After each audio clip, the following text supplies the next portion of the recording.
Hi friends, welcome back to my channel Sri Aadya Creations. ఈరోజు బ్రహ్మముడి ఎపిసోడ్లో శాంత దగ్గరికి ధన్యలక్ష్మి రుద్రాణి గారి వస్తారు.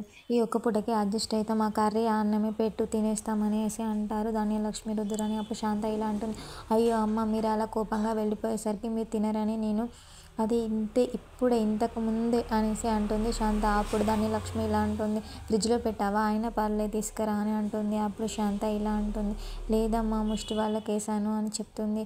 వేస్ట్ చేస్తే ఏమొస్తుందని ముష్టి వాళ్ళకేసాను అని అంటుంది. అప్పుడు వాళ్ళిద్దరు ఆశ్చర్యపోతారు. సర్లే ఇప్పుడు మళ్ళీ వండమని అంటారు. అప్పుడు శాంత ఇలా అంటుంది, ఇప్పుడు మళ్ళీ వంట చేయాలంటే మీరు మేడం గారి పర్మిషన్ తీసుకోవాలి అనేసి చెప్తారు. అంతలో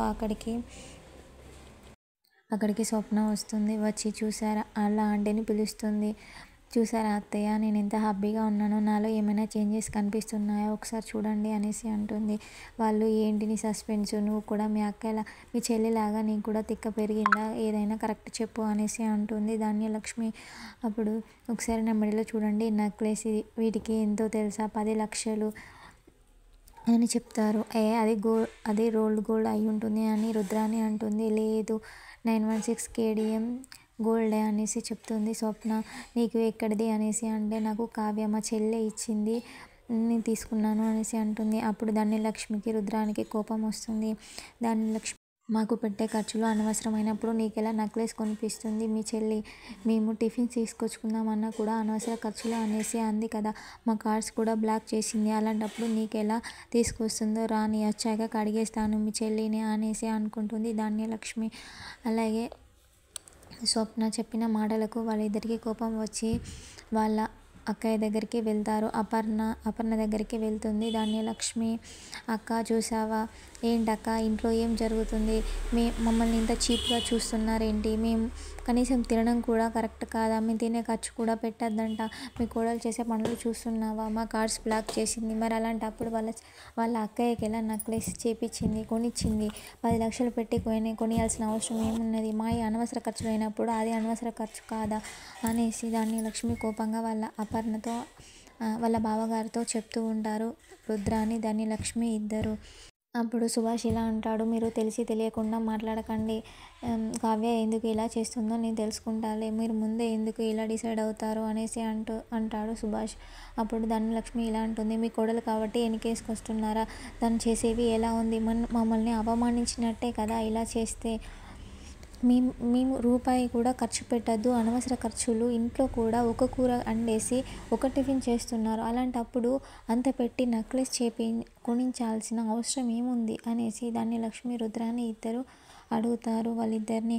అప్పుడు మేము అడుగుతాంలే అనేసి చెప్తారు వాళ్ళిద్దరిని. రాని, తను వచ్చాక కడిగేస్తా అనేసి ధనలక్ష్మి కోపంగా ఇంట్లోకి వెళ్ళిపోతుంది. అప్పుడు సుభాష్ అపర్ణతో ఇలా అంటాడు, అసలు ఇంట్లో ఏం జరుగుతుంది, నాకేంటి టెన్షన్స్, ప్రతిదానికి 1 అవర్కి ఒకసారి కంప్లైంట్స్ ఇవ్వడానికి వీళ్ళిద్దరూ వస్తున్నారు అనేసి అంటే, అపర్ణ ఇలా అంటుంది, వాళ్ళిద్దరిని మీరు పట్టించుకోకండి, దీని గురించి అసలు మీరు ఆలోచించకండి, దేనికైనా ఏదో ఒక రీజన్ ఉంటుంది, అది మనం కావ్య వచ్చాక మాట్లాడుకుందాం అనేసి అపర్ణ చెప్తుంది. కావ్య వస్తుంది. వచ్చాక ధన్యలక్ష్మి కావ్యను అక్కడ ఆపేసి ఇలా అడుగుతుంది, ఏంటి మా కార్డ్స్ బ్లాక్ చేసావా అనేసి రుద్రాని ధన్యలక్ష్మి ఇద్దరు అడుగుతారు. అవును బ్లాక్ చేశాను, అయితే ఏంటి అనేసి మా కార్డ్స్ ఎందుకు బ్లాక్ చేసావు అంటే, అనవసరమైన ఖర్చులు చేస్తున్నారని బ్లాక్ చేశా అనేసి అంటుంది కావ్య. మావి అనవసర ఖర్చులైనప్పుడు మరి మీ అక్కకి ఎలా 10 లక్షలు ఇచ్చి నెక్లెస్ చేయించుకోమని చెప్పావు, అది అనవసరమైన ఖర్చు కాదా అనేసి అంటుంది.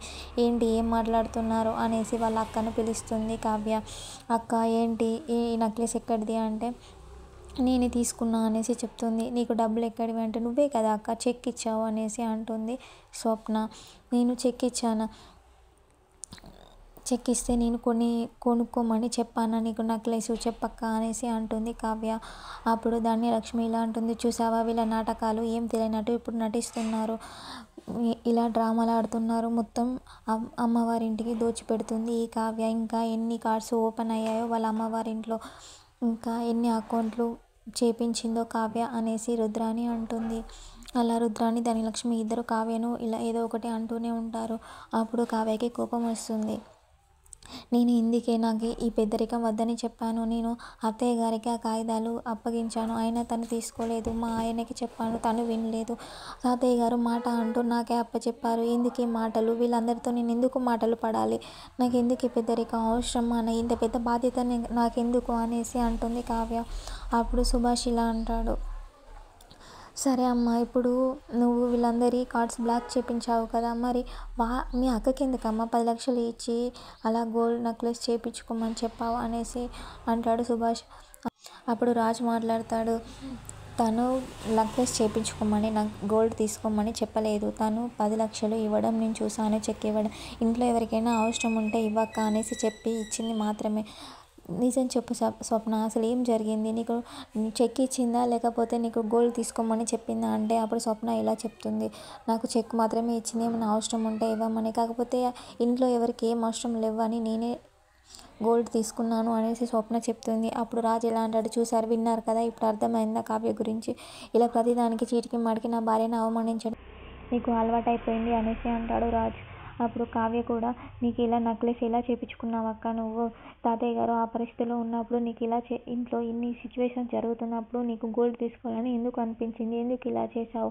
అయినా దుగ్గిరాల వంశం నుండి నువ్వు డబ్బులు అడగకుండా తీసుకోవడం పద్ధతి కాదు కదా, అలా నువ్వు ఇష్టమైనట్టు నువ్వు తీసుకోవడం పద్ధతి కాదు కదా అనేసి కావ్య అనడంతో స్వప్నకి కోపం వస్తుంది. ఇవో అక్క, నీ గోల్డ్ తీసుకో. నువ్వు ఇప్పుడు ఈ గోల్డ్ తీసుకున్నందుకు నన్ను పరేదాన్ని చేసి మాట్లాడుతున్నావా? ఇదిగో అక్క గోల్డ్, ఇది అమ్మేసి డబ్బులు తీసుకో అని కోపంగా లోపలికి వెళ్ళిపోతుంది స్వప్న. వావ్, భలే నాటకాలు ఆడుతున్నారే అక్క చెల్లెళ్ళు, మీ గురించి నాకు తెలియదా, భలే నాటకం ఆడించారని ధాన్యలక్ష్మి అంటుంది. ఇదంతా ఒక డ్రామా, కావాలనే ఇలా చేశారు, మీరు నిజం బయటపడిపోయేసరికి ఇలా మాట్లాడుతున్నారు, ఇలా తప్పుకున్నారు అనేసి అంటుంది ధాన్యలక్ష్మి.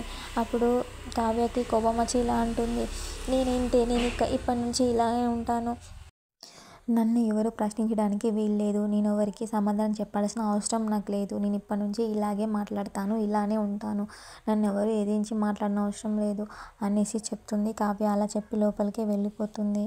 ఇంతటితో ఇవాటి ఎపిసోడ్ పూర్తవుతుంది. రేపటి ఎపిసోడ్లో సుభాష్ గారికి కాల్ వస్తుంది హాస్పిటల్ నుండి, మీ నాన్నగారి డబ్బులు ఇంకా పే చేయలేదు అనేసి చెప్తారు. అప్పుడు తను కావ్యని అడుగుతాడు, ఎందుకమ్మా ఇంకా నాన్నగారికి డబ్బులు కట్టలేదంట అనేసి అడుగుతాడు. అప్పుడు ధన్యలక్ష్మి ఇలా అంటుంది, మాకంటే సరిగ్గా హాస్పిటల్ బిల్లులు మావయ్య గారికి ఇంకా ఎందుకు కట్టలేదు, అవి ఇంకా ఎందుకు ఆపావని కోప్పడుతుంది కావ్య పైన.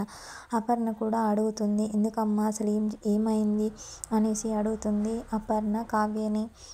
ప్లీజ్ నా ఛానల్ ఇప్పుడే కనుక చూస్తున్నట్లయితే లైక్, షేర్ అండ్ సబ్స్క్రైబ్ చేయండి. Bye friends.